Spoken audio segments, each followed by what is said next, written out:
নমস্কার বন্ধুরা, আমি বাপন ঘোষ, ফাউন্ডার অফ আইট্যাক্স পেলিং। বন্ধুরা, আজ আমি কথা বলবো পেটিএম পেমেন্ট ব্যাঙ্কে নিয়ে।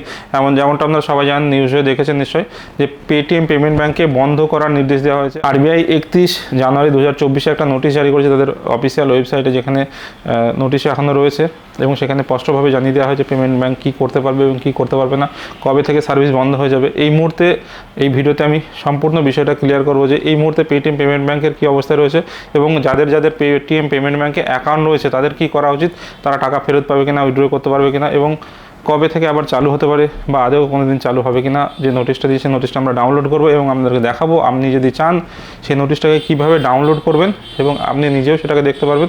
এবং আপনাদের সুবিধার্থে আমি একটা বাংলাতে নোটিশটাকে কনভার্ট করে আমাদের ফেসবুক পেজে দিয়ে দেবো, সেখান থেকে চাইলে আপনি দেখতে পারেন। চলুন নোটিশটা ডাউনলোড করি এবং দেখি কী কী বলা হয়েছে সেখানে এবং বন্ধ করার নির্দেশ দেওয়া হয়েছে কিনা আদৌ, বা আবার যদি বন্ধ হয়ে যায় কবে থেকে চালু হতে পারে এবং আপনার কি সমস্যা হতে পারে এটাতে বা সুবিধা হতে পারে।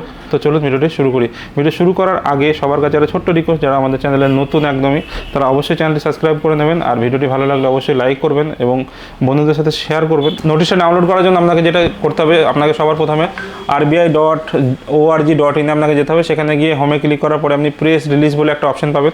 প্রেস রিলিজে ক্লিক করলেই আপনার 31 জানুয়ারি 2024 প্রথম একদম যে নোটিশটা, আর সেখানে দেখবেন আপনার নোটিশ দেওয়া রয়েছে যে action against Paytm payments bank Ltd under section 35A of the banking regulation act 1949।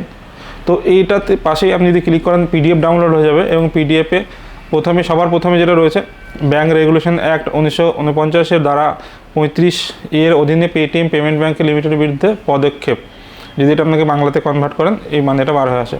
এবং এখানে আমি যে পুরো নোটিশটা আছে সেটা আপনাদেরকে বাংলাতে পড়ে শোনাচ্ছি এবং আমি ডিসক্রিপশনে লিঙ্ক দিয়ে দেবো ফেসবুক পেজে, সেখানে গিয়ে আপনি যে বাংলা নোটিশটা সেটা আপনি ডাউনলোড করে নিজেও দেখতে পারেন। তো সবার প্রথমে যেটা বলা হয়েছে, 11 মার্চ 2022 তারিখে একটা প্রেস বিজ্ঞপ্তিতে ভারতীয় রিজার্ভ ব্যাঙ্কিং রেগুলেশন অ্যাক্ট 1949 এর যে আইন, তার 35 এর অধীনে তার ক্ষমতা প্রয়োগ করে পেটিএম পেমেন্ট ব্যাঙ্কে নির্দেশ দিয়েছিল পেমেন্ট ব্যাঙ্ক আপনার আর নতুন করে যাতে অ্যাকাউন্ট না খোলে, তো সেটা বা নতুন গ্রাহকদের অনবোর্ডিং না করে, সেই ক্ষেত্রে তারা সেটাকে গ্রাহ্য করেনি এবং কিছু কিছু ক্ষেত্রে কাজ তারা করেছে এবং সেখানে কিছু কমপ্লায়েন্স তারা ঠিকঠাক করে মানিয়ে নিয়ে যায়। এমনটা আপনারা জানেন আরবিআইয়ের নিয়ম অনুযায়ী প্রত্যেক কোয়ার্টারে এবং আপনার হাফ ইয়ারলি অডিট হতেই থাকে, প্রত্যেকটা কোম্পানিতেও হয় এবং আরবিআই নিজেরাই অডিট করে।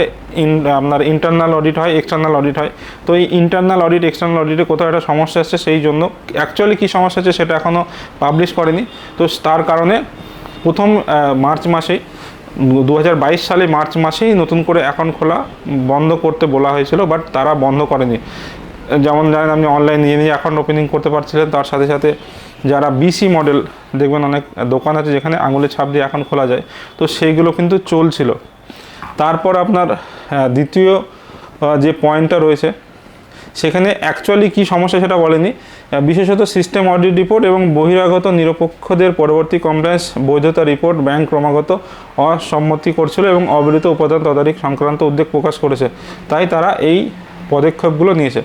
তার মধ্যে সবথেকে বড় পদক্ষেপ যেটা হলো, পেটিএম পেমেন্ট ব্যাঙ্কে যাদের বর্তমানে অ্যাকাউন্ট যাদের রয়েছে, সেই অ্যাকাউন্টগুলোতে ক্রেডিট, মানে কোনো কেউ যদি বাইরে থেকে টাকা পাঠায়, টাকা আর নেওয়া যাবে না, মানে ক্রেডিট করা যাবে না এবং ডিপোজিট করা যাবে না।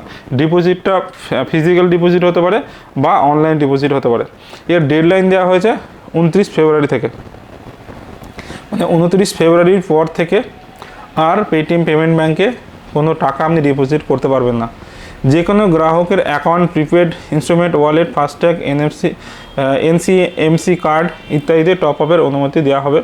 বাট টাকা আপনার পেমেন্ট ব্যাঙ্কে ঢোকানো না গেলেও আপনার যে ফাস্ট্যাগ এবং টপ আপ বা আপনার প্রিপেড কার্ডের জন্য, বা ধরুন আপনার কোথাও থেকে টাকা আসবে, কোথাও আপনার পেটিএম পেমেন্ট ব্যাঙ্কটা দেওয়া ছিল সেখান থেকে কোনো কিছু রিফান্ড আসবে, তো সেইগুলো কিন্তু আসতে পারে, সেগুলো নিয়ে কোনো সমস্যা নেই।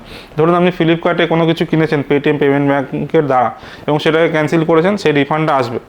তো সেটা চলে আসবে, সেটার জন্য কোনো সমস্যা নেই। বা আপনার পেটিএম পেমেন্ট ব্যাঙ্কে কোনো এফডি যদি করা থাকে, সেক্ষেত্রে কোনো সুদ আপনার আসার ছিল বা আপনার সেভিংস অ্যাকাউন্টে বেশি টাকা ছিল, সুদ আসার ছিল, সেটা কিন্তু ক্রেডিট হয়ে যাবে, সেটার জন্য কোনো সমস্যা নেই। এবং 3 নম্বর পয়েন্টে আপনার যেটা বলেছে, গ্রাহকদের তাদের অ্যাকাউন্ট থেকে ব্যালেন্স উত্তোলন বা ব্যবহার করা, যেমন savings account, current account, prepaid, FASTag, national common mobile ইত্যাদি উপলব্ধ ব্যালেন্স পর্যন্ত সীমাবদ্ধ ছাড়াই অনুমোদিত, মানে যেটা আমি বললাম আপনার করতে পারবেন। তারপরের যে ইম্পর্টেন্ট পয়েন্টটি রয়েছে সেটা হচ্ছে ব্যতীত অন্য কোনো ব্যাংকিং পরিষেবা, যেমন তহবিল স্থানান্তর, এপিএস আইএমপিএস পরিষেবা, নাম পরিবর্তন বিশেষজ্ঞ, ইউপিআই, এই সুবিধাগুলোও কিন্তু আপনি 29 তারিখের পরে আর করতে পারবেন না। 29 তারিখ অবধি করা যাবে, তারপরে আর করা যাবে না। এবং আপনার এখান থেকে আর এছাড়াও যদি আপনার পেটিএমের কারেন্ট অ্যাকাউন্টও ছিল, অনলাইন কারেন্ট অ্যাকাউন্ট, সেক্ষেত্রে যদি কোনো পেমেন্ট আটকে থাকে বা কোনো পেমেন্ট যদি ওরা হোল্ড করে রাখে, সেক্ষেত্রে ডাইরেক্ট কিন্তু তার আগে সেটেলমেন্ট করে নেওয়ার জন্য বলা হয়েছে। এবং সমস্ত পাইপলাইন লেনদেন, মানে যেগুলো পাইপলাইন লেনদেন বলতে আপনার বা অ্যাফিলিয়েট মার্কেটিং বা ওরা যে কোনো ব্যাংকের সঙ্গে বা কোনো কোম্পানির সঙ্গে যে টাই আপ করে যে কাজগুলো করছিল, সেগুলোও কিন্তু 29 ফেব্রুয়ারির আগে মিটিয়ে নিতে বলেছে। এবং এর যে সমস্ত কার্যকলাপ রয়েছে A to Z, সেগুলো 15 মার্চ 2024-এর মধ্যে সম্পন্ন করা হবে। তারপরে আর কোনো লেনদেনের অনুমতি দেওয়া হবে না। তো আপনি এইটুকু বলতে পারেন, মোটামুটি সেভিংস অ্যাকাউন্ট বা রিটেল অ্যাকাউন্ট যাদের আপনাদের রয়েছে পেটিএম পেমেন্ট ব্যাঙ্কে, তারা আপনারা 29 ফেব্রুয়ারির মধ্যে চেষ্টা করুন সব কিছু ক্লিয়ার করে নেওয়া। এবং কর্পোরেট বলেন আর আদার যে সার্ভিসগুলো রয়েছে, সেগুলো মোটামুটি 15 মার্চের মধ্যে বন্ধ হয়ে যাবে। তো এখন আপনি এই যে ব্যাংক বন্ধ করার, এখানে একবারেই যে ব্যাংক বন্ধ হয়ে যাবে সেখানে কিন্তু কোথাও বলেনি। আপাতত লেনদেন বন্ধ করে দেবে, এবং এক প্রকার ব্যাংকের যদি লেনদেন বন্ধ করে দেওয়া মানে কিন্তু ব্যাংক বন্ধ করে দেওয়া।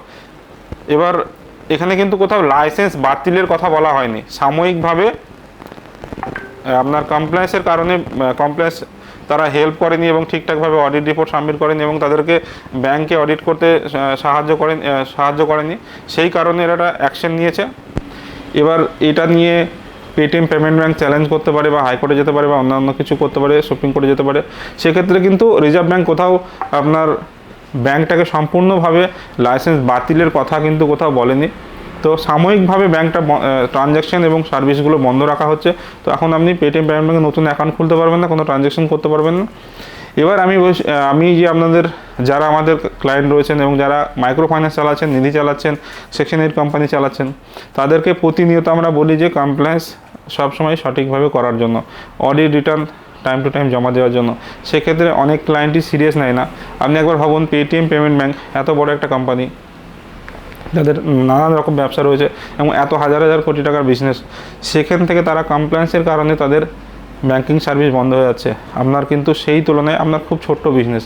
তো আমি বারবার বলি যে আমাদের যে কমপ্লায়েন্সগুলো রয়েছে, INC 20 থেকে শুরু করে AD 1, MGT 7, যত কমপ্লায়েন্স রয়েছে আপনার সেকশন 8 এবং নিধিতে, সেগুলো টাইম টু টাইম করান। অনেকেই 10 লাখের, 20 লাখের, 50 লাখের ব্যবসা করছেন, বাট তার সামান্য একটা পার্সেন্টেজ খরচ হয় না আপনার কমপ্লায়েন্সের জন্য।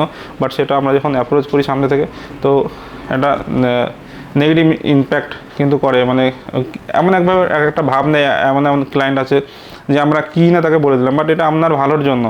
আপনি যদি কোম্পানি রেজিস্ট্রেশন করা মানেই আপনার সব কাজ শেষ হয়ে গেল না। আপনি একটা সেকশন 8 কোম্পানি করেছেন, আপনি রেজিস্ট্রেশন করেছেন, বা নিধি কোম্পানি করেছেন, রেজিস্ট্রেশন করেছেন, সেটা রেজিস্ট্রেশন করলেই আপনার কাজ শেষ হয়ে গেল। এরপরে আপনার কমপ্লেন্সেস রয়েছে, সেগুলোকে রেগুলারলি করতে হবে, না হলে কিন্তু সেম জিনিস আপনার ক্ষেত্রেও হতে পারে। আশা করি আপনাদের ভিডিওটি ভালো লেগেছে। এটা খুবই ইম্পর্টেন্ট টপিক নিয়ে যে ভিডিওটা ছিল। যাদের পরিবার এবং বন্ধুবান্ধবদের পেটিএম পেমেন্ট ব্যাঙ্ক আছে, তাদেরকে অবশ্যই শেয়ার করুন। তাদের যদি অ্যাকাউন্টে টাকা থেকে থাকে, তারা সেটাকে ট্রান্সফার করে নেবে। না হলে এমন হতে পারে যে সে জানতেই পারলো না। সেই জন্য আপনি চাইলে তাকে এই ভিডিওটি শেয়ার করে হেল্প করতে পারেন তাকে। আর ভিডিওটি যদি ভালো লাগে অবশ্যই আপনি লাইক করে দিন একটা। আর চ্যানেলে যদি এর বাইরে আর কিছু জানার থাকে আপনি কমেন্ট করুন। আশা করি সেটাকে আমি আবার বলার চেষ্টা করবো এবং নতুন একটা ভিডিও বানিয়ে সেটাকে আমাকে বোঝানোর চেষ্টা করবো। চ্যানেলের সঙ্গে থাকুন, ভালো থাকুন, দেখা হবে একটা নতুন ভিডিও নিয়ে।